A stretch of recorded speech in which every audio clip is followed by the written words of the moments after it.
If you've ever watched pro bike racing, then you've probably noticed how quickly, smoothly and efficient they turn the pedals. It's beautiful to watch. Yeah, but one thing that is different amongst the pros is the speed that they spin their legs at.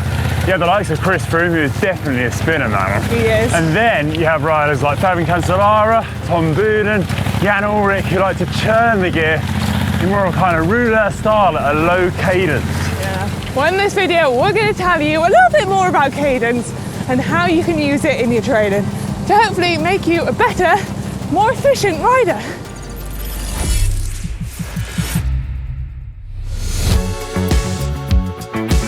In cycling, cadence is the revolution of the cranks per minute. So how many times you as a cyclist turn your pedals in 1 minute. It's also known as RPM, revolutions per minute, and everybody will have a different cadence that they feel comfortable at.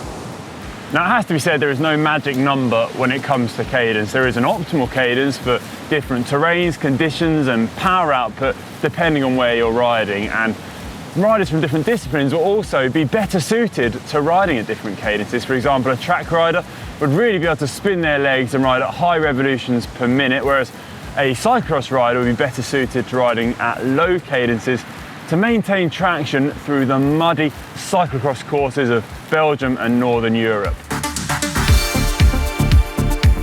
Adding a different variety of cadences into your training is going to make you a well-rounded cyclist, able to adjust to different terrains and paces.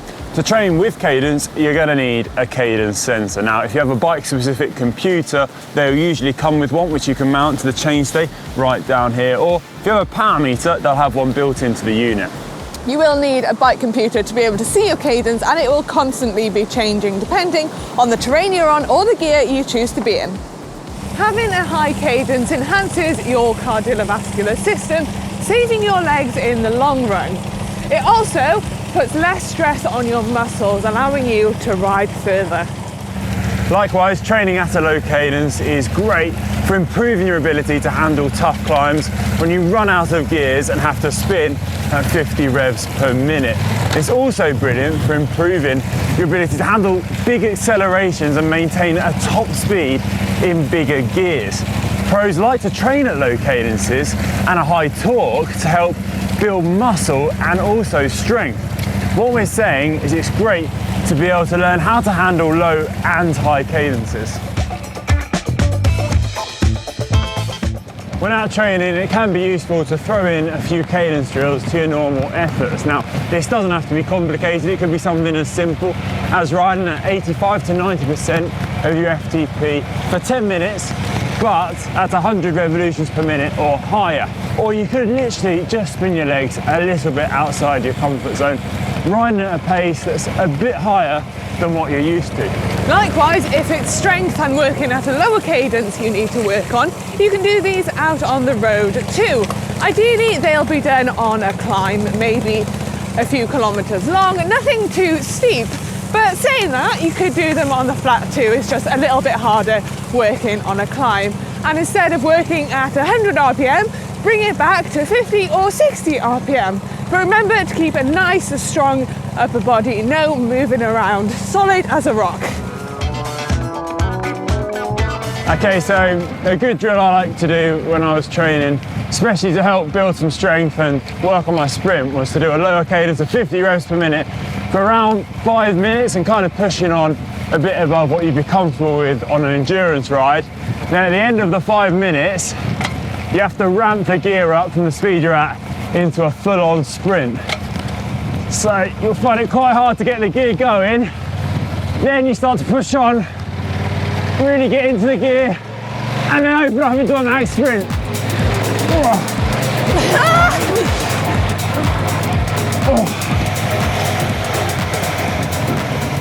Brilliant for some strength, getting ready for a race effort. Another session I like to add into my training is blocks of 5 minutes focusing on leg speed. I start at 80 RPM, then every 30 seconds I increase my RPM by 5. And then at the end of the 5 minute block, I'll end up at 125 or 130, whatever I can reach. Now you don't have to go all the way to 125 RPM, but get as far as you can. Don't worry too much about power. This is all about leg speed, so you can be in a nice easy gear to do these efforts. Riding at a higher cadence is something you can integrate into an easier ride. Active recovery is a brilliant way to recuperate from harder workouts whilst getting some active rest, and gives you something to focus on in the ride rather than just spin along easily. Now you can add these high cadence bursts into your recovery ride, but don't see them as efforts as such. They should be done in a nice easy gear, just focusing on leg speed and not power. You can do these bursts for around 10 to 20 seconds and add a handful into your recovery ride. So in summary, training at high and low cadences will make you an all-round better cyclist. Not only will it help you increase your muscle mass and strength, but it will also improve your cardiovascular system, helping you to access higher speeds and feel more comfortable at those speeds, and also make you a more efficient rider. It's also really going to help your position on the bike, being able to hold a nice strong position no matter if you're spinning at 110 RPM or grinding at 50 RPM. So try to include some of these cadence drills into your next workout, and you should find over time that you'll feel more comfortable riding at a higher variety of cadences. And if you did enjoy this video, you know what to do. Give it a big thumbs up.